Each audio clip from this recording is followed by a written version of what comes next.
C'est fait, mesdames et messieurs. C'est terminé dorénavant. Il ne reste à M. Vladimir Poutine que la promulgation du texte qui va alors entrer en vigueur. C'est fait.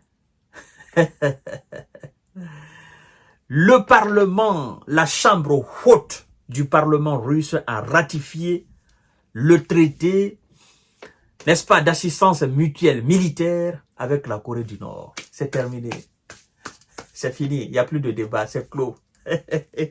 Oh. Hey, s'il y a quelque chose dans la vie là, où il faut vraiment tirer des leçons, où la Russie sert d'exemple, mesdames et messieurs, il y en a beaucoup, mais il y a une qui est plus importante que tout, c'est dans le pragmatisme, le réalisme. En fait, les Russes n'aiment pas trop bavarder. Ce sont des gens qui, avant de décider, prennent le temps d'analyser les pourtours, c'est-à-dire toutes les circonférences. Ils prennent le temps d'étudier la surface, la superficie, ce que vous voulez. Ils prennent le temps d'analyser minutieusement. Et une fois qu'ils s'engagent, c'est terminé. Ils ne font plus marche arrière. Et oui, la semaine dernière, la chambre basse du Parlement russe qu'on appelle la Douma avait ratifié ce traité-là, signé en juin par M. Vladimir Poutine et M. Kim Jong-un. Et donc, il ne restait que la chambre haute. Et cette chambre haute, a ratifié. Il n'y a aucun sénateur qui s'est opposé. Oh les mains. Et là, les Occidentaux sont aujourd'hui, c'est-à-dire, ils sont dans un monde où ils ne savent pas quoi faire. La Russie et la Corée du Nord, c'est officiel. C'est terminé. Il n'y a plus de débat. Il n'y a plus de dire, oh non, ils ont envoyé des soldats, ils n'ont pas envoyé des soldats. C'est terminé cela, c'est officiel. Oui, la chambre haute du Parlement russe a ratifié le traité de défense mutuelle avec la Corée du Nord. Le Conseil de la Fédération de Russie a ratifié le traité de défense mutuelle conclu avec la Corée du Nord, accusé par les Occidentaux et Kiev de vouloir engager ces milliers de soldats dans les combats contre l'Ukraine. Ils s'en foutent, mesdames et messieurs et mesdemoiselles.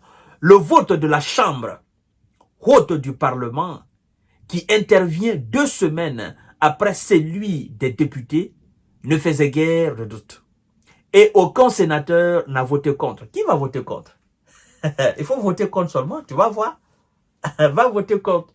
Tu vas l'heure. C'est ça le problème. Nous sommes dans un mouvement.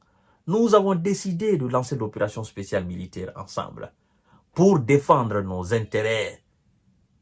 Et dans cette défense, dans cette lutte, il n'y aura pas d'hypocrisie, il n'y aura pas de traite. Nous allons entrer ensemble, nous ressortirons ensemble victorieux. Donc, allez-y voter.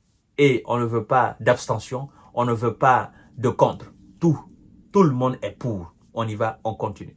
Parce qu'on a des adversaires coriaces, des adversaires durs, le bloc occidental, mais ils vont nous sentir cette fois-ci.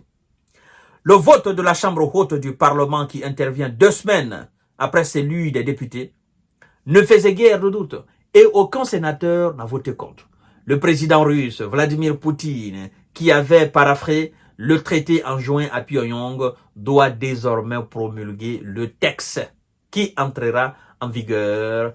Point, barre, fin de citation, pas de bruit, c'est terminé. Alors, messieurs et mesdames, tu vois, la Russie, elle fait les choses rapidement. Mais toi, de ton côté, on traîne. Et toi-même, tu es énervé. Même ton ministre des Affaires étrangères que tu as limogé la fois dernière, Dimitri Kuleba, lui-même, il a dit clairement que s'il y a quelque chose dans laquelle les Russes excellent, les Européens et les Américains, c'est dans leur réalisme. Et ils viennent de faire encore montre de réalisme. En fait, c'est à vous de commenter. Nous, on n'a pas le temps de commenter. Nous faisons et puis nous passons à autre chose. Maintenant, demain ou après-demain, si vous voyez des soldats coréens, nord-coréens en Russie, Ben, ne vous posez pas la question. Ce sont des amis de la Russie. Ce sont des gens où le président a signé un traité officiel avec le président de la Fédération de Russie. Donc, en conformité avec le droit international. Point barre.